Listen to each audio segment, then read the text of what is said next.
Hi guys, Jackie with Famished Farm, and today we are planting. This is not the pretty side of YouTube. This is the real side. These I bought a month ago, 6 weeks ago. Cold got them. Too much water, not enough water. I don't know. I'm not a hydrangea expert. They were really pretty. This is what they're supposed to look like. Nice. They were pink and blue and purple in the store. You know how that is. I'm not doing that again next year. But today we're going to plant some grapes, some raspberries, those things, and blueberries. So we're doing some fruit today. So stay tuned. First up, we're going to be putting in 2 Suffolk grape plants. And these are 1-year-old grapevines apparently. And we're gonna prepare the soil and get these started. I have wanted grapes for so long, I can't even tell you. And it started, a friend of ours in Elizabeth, Illinois, put in a vineyard, and a small vineyard, personal use. He sells to some wineries around the Galena, Illinois area. And it's very romantic, isn't it? And of course we love going to wineries, and they're supposed to be very easy to grow, and I would really love to have an arbor over our table, our patio table, and have it shaded by grapevines so we could actually use it in the summer. One day maybe. It's not a great location back there for grapes, so what we did is spent a lot of time figuring out where in this yard we're going to put grapes. And this is a south-facing side of our house. And what I'm going to do is just put them a foot from the house, enough room that we could squeeze the trimmer back there to edge around the house, and cross fingers. I've just got 2 of them. This is kind of our first attempt. The plan is to put up 3 posts and then string our trellis wire between the post and get our grapes trained on this post. So that's the vision, and we'll see if we can bring that to fruition. So why these grapes? Been looking at grapes for a couple years, and in our area they're sold really fast. So when you see them, you kind of have to buy them. And I did that last year, and they were the last 2 on the shelf, and they never did anything. So this year when I saw them early, I grabbed my phone and I did a quick Google search of the Suffolk variety to see if it was, number one, we would really prefer seedless, and if it was appropriate for this zone. Now this particular one, it does list the hardy, the zones as 4 to 8, so we should be fine. Our planting location is in full sun, and there's plenty of room here to trellis, so hopefully this will work. I'm really happy with the quality of these 2 grape plants that I got, I believe from Walmart. They are plenty of nice healthy roots, and I think this particular plant I end up cutting 4 of the branches off just so I can train one main stem up my support. And oh guys, don't pick your plant up like that. This particular one, the root is very light, and so that root ball had no chance of breaking off. But I've had that happen where I pick it up like that and the root is not healthy and it just falls. So don't do that. Try not to do that. I wish I could say I'm perfect, but I'm not. So anyway, we're very happy with the health of this plant, and I'm about to grab my bamboo skewer that I'm going to train it to initially, and figure out where the top of the root ball is relative to the hole I'm digging. And I'm got a nice loose soil, clay, ready for it to go in. One thing that I wasn't really paying attention to is how far from the house I am, and I wanted at least a foot, and I didn't check that before I got the plant in the ground. I was very careful on the other end. I'm pretty close. We just want to be able to have Rod get back there with the trimmer so he can edge up against the house. So I was more careful on the other end. What looks like a white pole in the background is actually a measuring tape that we use to center it between these two basement windows. And so what we plan on doing is we'll put a post to the bottom of the screen on the right side of this window. We'll put one in the middle of this run and then one on the other side where there's another window, which I think you'll see when I plant the other grapevine. So there I was figuring out that I need to bring the plant up a little bit, and then I am going to decide that I need to train it or start it a different direction, which I'm glad I did, because you want it straight, and you want to be able to, without breaking it, I'm going to be tying it to the bamboo stake that I just used. So we get that plant turned around. It looks pretty, doesn't it? So one of the other places that we considered planting this first vine was along the field, the fence and the field that runs on the east side of our property. As far as it goes, that would have been great full sun also, but I would have had to stick it out closer to the road, which, even though I potentially walk to the mailbox every day, I just wouldn't be able to keep my eyes on it as easily as in this location. And again, I'm always worried about the spraying drift that's coming off of that field. So it's just something I kind of think about. So anyway, yes, if the drift can get to the plants along the fence line, it can probably get to where it is here too. So 6 one, half a dozen another, I guess. But I feel more comfortable with it being here, so here we go. Now, when I stake this bamboo, the grape to the bamboo, I have some rubber-coated wire, and that's what I'm going to use on the woody part of the stake there, but I actually forgot to grab those, so I have to go back and get those, and I'll come back and get that staked up. And I do put a nice layer of, I've got some mini wood chips that I'm using as mulch for the planting today, and we'll get this watered into and hopefully get a good start. And in this location, I just can't imagine that it won't do fantastic. Fingers crossed. So one of the other issues with buying grapes from your big box store is they always have them in the store so early in the season, and you're really supposed to plant those kind of things as soon as you can after you purchase it. But unless you've got a greenhouse type covering for it, I'm always worried that it's just I'm gonna kill it anyway.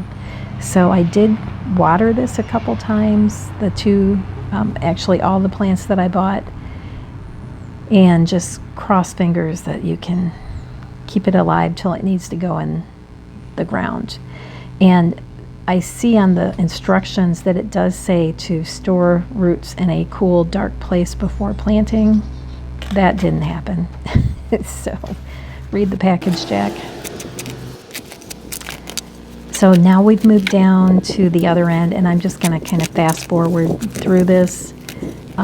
Same exact kind of prep, pull away the weeds and whatever grass is there, dig the hole, prepare it pretty well, and get that plant in. So what's interesting here is you can see the window in the background. We've got that vent is actually a dryer, or not a dryer. My soap making kitchen is right there. So that is exhaust from my stovetop that I use in soap making. And the post that I talked about will be to the top of the picture, so on the other side of the window. So we'll have a good 30 feet or so of trellis area for these grapevines.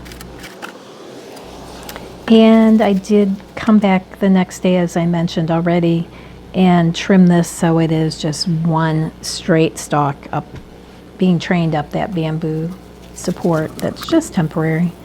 And we get everything nicely watered in. So now we're going to move around to the front of the house where I've got a big empty slate, and I'm just trying to fill it up with perennials and shrubs. So this early blue hydrangea, the two that I bought, I'm hoping they will work out. This particular one, I cut it back severely, but there's lots of new growth on it, nodes all over the place, so I'm hopeful that it will be fine. I do come back and trim the dead flowers off the next day. The other one was in a little better condition, and both the roots on both of them were really good, so we should be okay. But will it like this sunny side of the house? We'll see.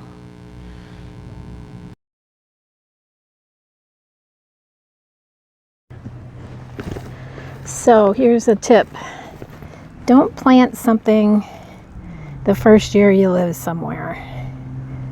This is a lilac. I planted two of them. This is the only one that survived. And now I'm thinking about this little fence row as being the place that I would like to put some raspberries. And it should get a good 8+ hours of sun a day. This is not my tree, but I'm sure the farmer wouldn't mind if that came down. That, I think that's a Virginia pine or something, eastern pine. That is not going to get any bigger. And so this just seems like it is 30 feet of good plantable fence line. And the other thing is that I'm concerned about is drift from this field into my vegetable garden.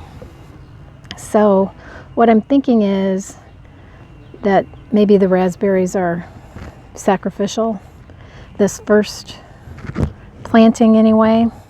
Oh look, there's cops over at my neighbor's. Anyway, we'll see what we do, but I wonder if those raspberries are thick enough that they would keep the drift from happening.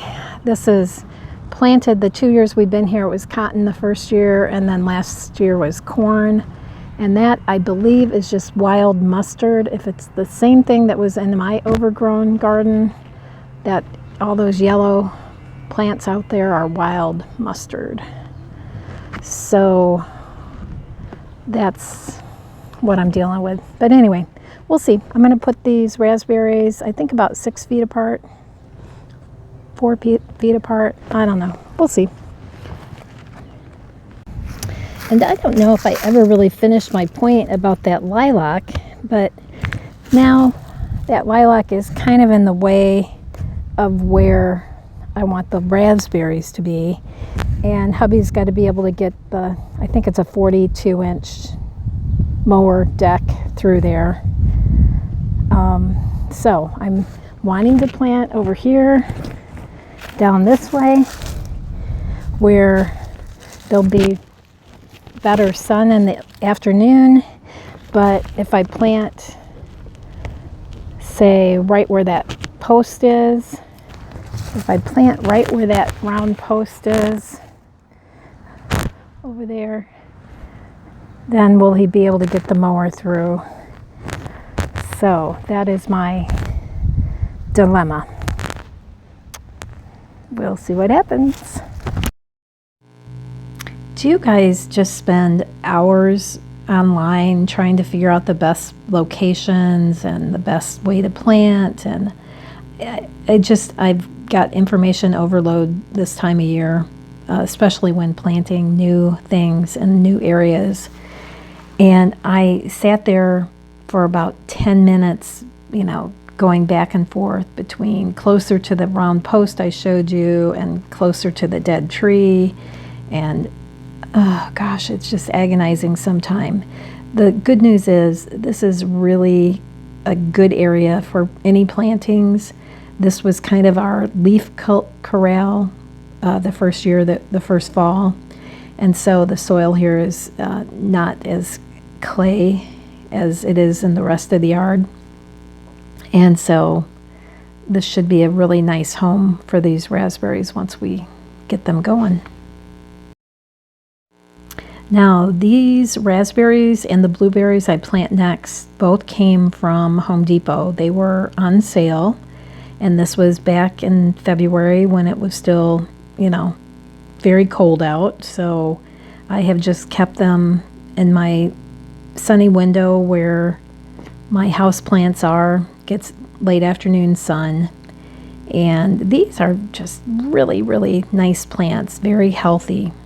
This is a grower apparently out of, I think it was Mississippi. So we're just going to check our depth here to see if we need to go deeper. And I really hope we get a few raspberries off here, even if I only harvest like the front part of the plant and let the others to the back go. But we'll see what happens.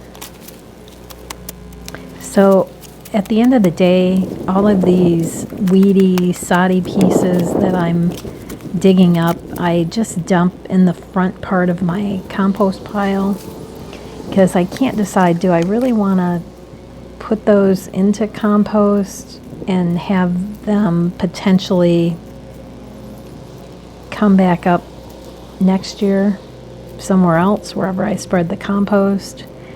We'll see what happens. I am thinking that I will knock the sod off, the clay, and put it in my dirt pile, save it, and then just put the runners from the grass and whatever weeds, just throw them in the garbage.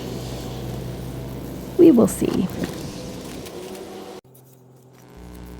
So we moved back over to where the garden is and my existing 4 blueberry plants.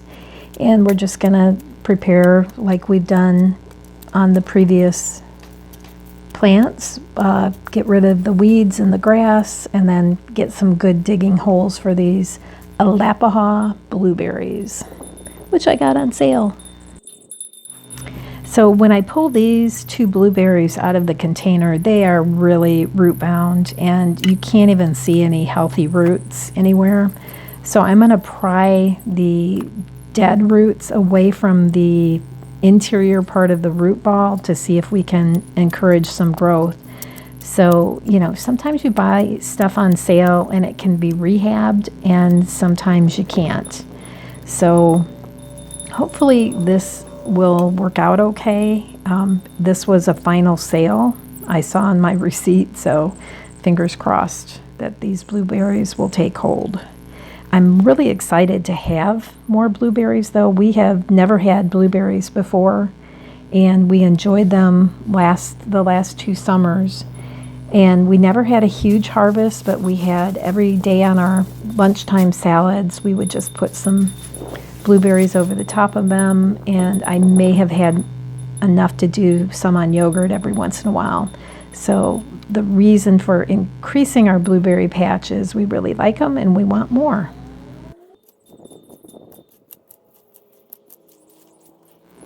So this is pretty much all the footage I've got of putting the rhubarb and the strawberry in. I couldn't see the camera apparently.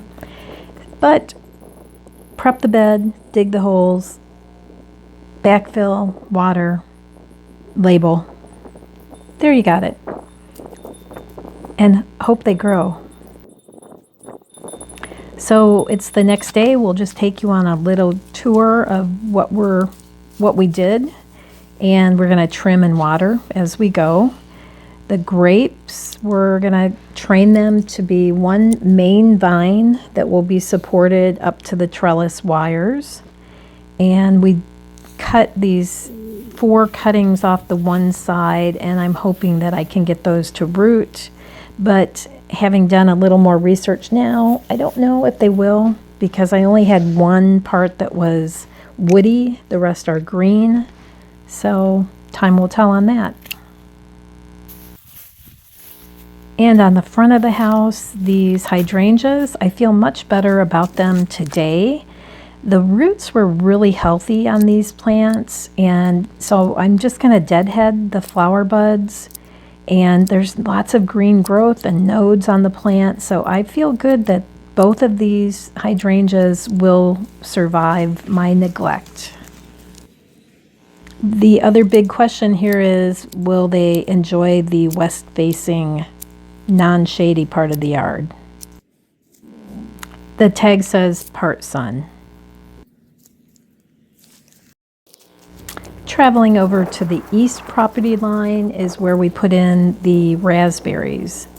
And those, I have a good feeling that those will like this location.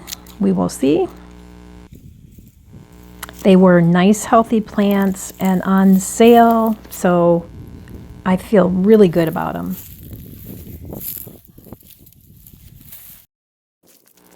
Then we are back in the garden where the rhubarb and the strawberry plants have gone in. So I made the mistake of not having my plant markers when these strawberry bare roots went in the ground. I did put a little twig or branch by each one, but I had 19 to plant and I only count 15 sticks. So I've got a couple that are unmarked, but hopefully they'll get the water they need to survive. It's interesting that my strawberries didn't survive the -4-degree temps we had. Those were ever-bearing strawberries from Home Depot that I put in last year. These are ones from Lowe's the year before. I think also ever-bearing, but with large fruit. So disappointing in those Home Depot strawberries. And the blueberries. Wish them luck. Root-bound beauties. Thanks for watching, guys. Come back again.